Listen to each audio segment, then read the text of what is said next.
और यूं लगता है कि तमाशा करने वालों को खबर दी जा चुकी है कि पर्दा कब गिरेगा, कब तमाशा खत्म होगा। फाइनेंशियल एक्शन टास्क फोर्स यानी FATF का कहना है कि उसकी नजर पाकिस्तान पर है। इदारे की जानिब से ये बयान हिजबुल मुजाहिदीन के मुखिया सैयद सलाहुद्दीन के रावलपिंडी में दिखाई देने की खबरों के बाद आया है। FATF के चेयरमैन T राजा ने पाकिस्तान पर जोर देकर कहा, Pakistan continues to have, its continues to be supervised by the Asia Pacific Group. What is important is to emphasize that there continues to be, monitoring of Pakistan's progress by the Asia Pacific Group. इस तरीके से आप देखते हैं, हम अगर इमदाद लेने भी जाते हैं तो पहले हमें गोरों को फेस करना पड़ता था, अब हमें इंडियन ओरिजिन को फेस करना पड़ेगा। खुदा उस कौम की हालत कभी नहीं बदलता, न हो ख्याल जैसे आप अपनी हालत के बदलने का। अब करना क्या है, उस कॉन्फिडेंस को वापस कैसे लाना है, अपने आप को ऊपर जो एक कहना चाहिए एलिगेशंस है, दाग लगे हुए जो हमारे ऊपर, उसको कैसे हटाना। आपको अहम खबर दें कि हुकूमत की मुश्किलात कम नहीं हो रही। IMF ने पाकिस्तान से तमाम मुतालबात पर अमल दरामद का मुतालबा किया है। शरह सूद में इजाफे और तवानाई शोबे की गर्दिशी कर्जों को फौरी तौर पर खत्म करने का मुतालबा कर दिया। नमस्कार, जय हिंद। डेली खबर स्पेशल आप सभी का स्वागत करता है अपने इस प्रोग्राम क्या कहता है पाकिस्तान में। आज की खबर पाकिस्तानी मीडिया की। हाल ही के दिनों में एक आतंकी रावलपिंडी में शाम के समय दुकान पे के पास किसी व्यक्ति ने, अनजान व्यक्ति ने उन्हें गोली मार दी थी। मतलब उसको गोली मार दी थी, उस आतंकी को, जो कि कमांडर था। भारत में आतंकी घुसाने के लिए, ट्रेनिंग देने के लिए वो एक कमांडर था हिजबुल का। आपको पता होगा, इससे पहले एक वीडियो मैंने दिखाया था और पाकिस्तानी मीडिया का ही वो वीडियो था जिसमें वो साफ साफ कहते नजर आ रहे हैं कि ये रॉ का एक सफल मिशन है। अगर ये रॉ का सफल मिशन है, उसके बाद तो जाहिर सी बात है आतंकियों की परेशानी बढ़नी थी।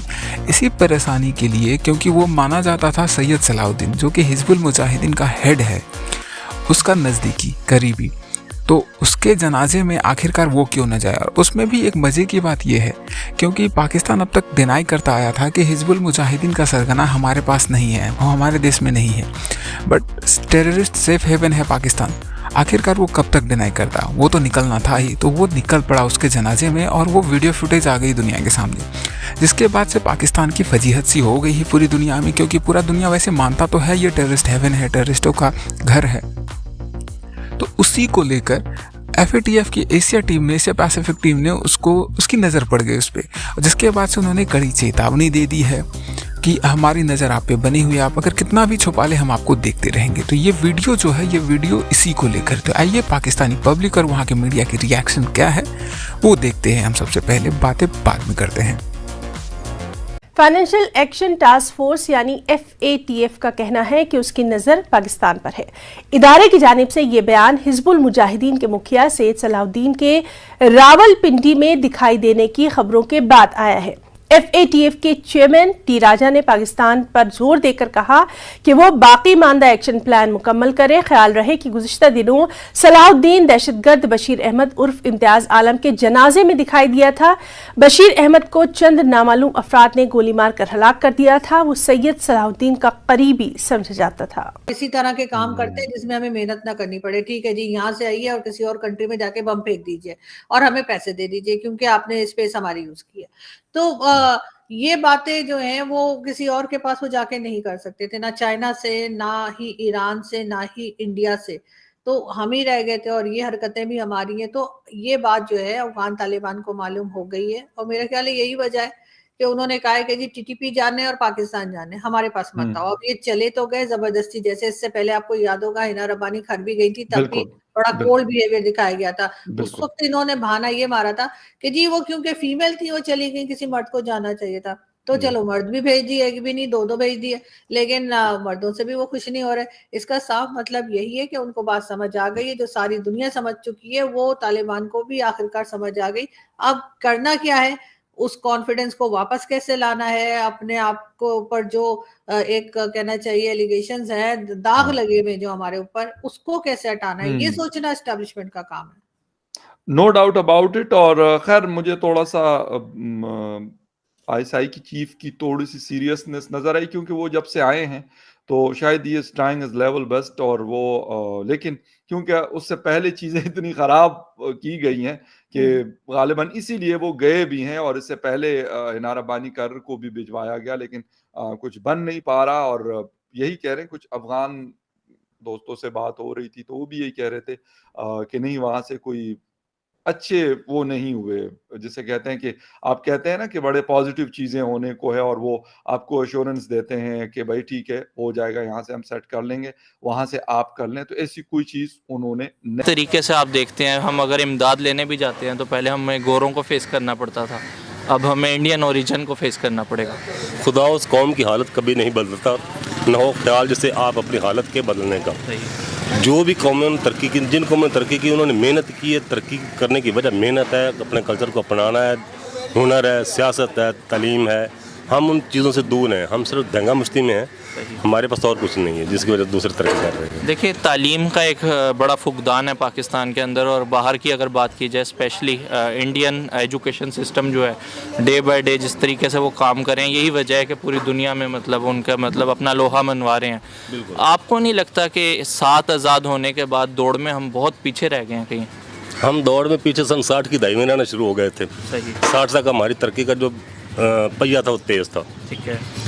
सन 1962 से लेके 1970 तक जो हमारे साथ वो दंगा मुश्ती ना इलेक्शन की, उसकी वजह से पीछे हैं। इसके बाद आगे 404 चांस तो नज़र नहीं आ रहे। हाँ, ये जो हालात चल रहे हैं ना फिलहाल, इसमें ऐसा नज़र नहीं आ रहा है कि वो हमें कहीं सपोर्ट मिलेगी। हम एक महकूम सी कौम बन के रह गए हैं, मकरूज़ कौम बन के रह गए हैं। हमें दाल रोटी के लिए भी IMF के पास जाना पड़ता है।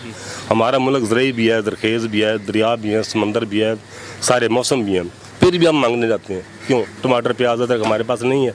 इसकी वजह क्या है? हमने दरिया बेच दिए, हमने दराज छोड़ दी, हमने वो टेक्सटाइल शोबा छोड़ दिया।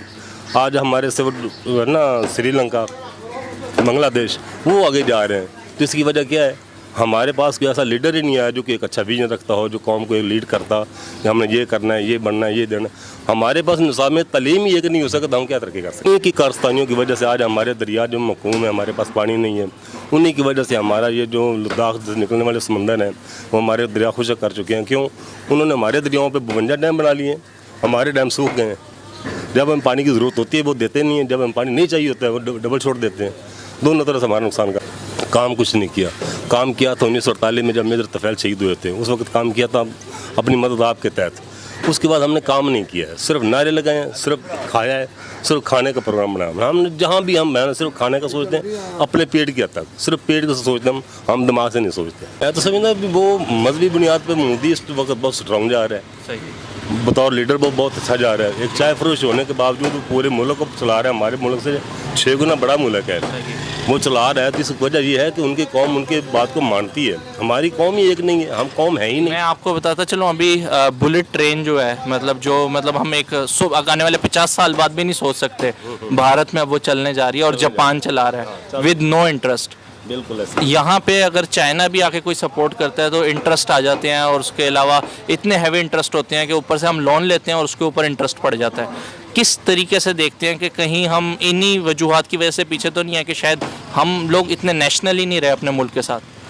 जब तक हम ज़ाती मफाद को छोड़कर मुल्क की मफाद को बलाए ज़रूरत नहीं रखेंगे, उस वक्त हम तरक्की नहीं कर सकते। कैसा लगा आपको ये वीडियो देख के? जो सैयद सलाउद्दीन पाकिस्तान में है, जिसके लिए पाकिस्तान हर हमेशा मना करता है, चाहे वो मसूद अजहर हो या फिर कोई और दूसरा आतंकी क्यों ना हो, इसके लिए पाकिस्तान आए दिन मना करता रहता है और फाइनेंशियल एक्शन टास्क फोर्स से बचने के लिए वो कुछ न कुछ ऑप्शंस लेता है। क्या आपको लगता है कि FATF के ब्लैक लिस्ट में जाने से पाकिस्तान को चीन बचाता आया है और फिर इस बार बचा चुका होगा, जिसके बाद से वो ग्रे लिस्ट से हट चुका है? क्योंकि मुझे तो लगता है पाकिस्तान के घड़ियाली आंसू वो कभी नहीं रुकेंगे, वो हर हमेशा बहाता रहेगा, कभी कुछ कर देगा ताकि वो लिस्ट से हट जाए, फिर अपने करतूत पीछे नहीं हटेगा। इसी पे अगर आपको भी कुछ लगता है तो आप कमेंट करके बता सकते हैं। बाकी अगर आपको ये खबर पसंद आया और इसी प्रकार का खबर आप देखना चाहते हैं तो सब्सक्राइब कीजिए अपने न्यूज़ चैनल डेली खबर स्पेशल को और जुड़े रहिए हमसे। जय हिंद।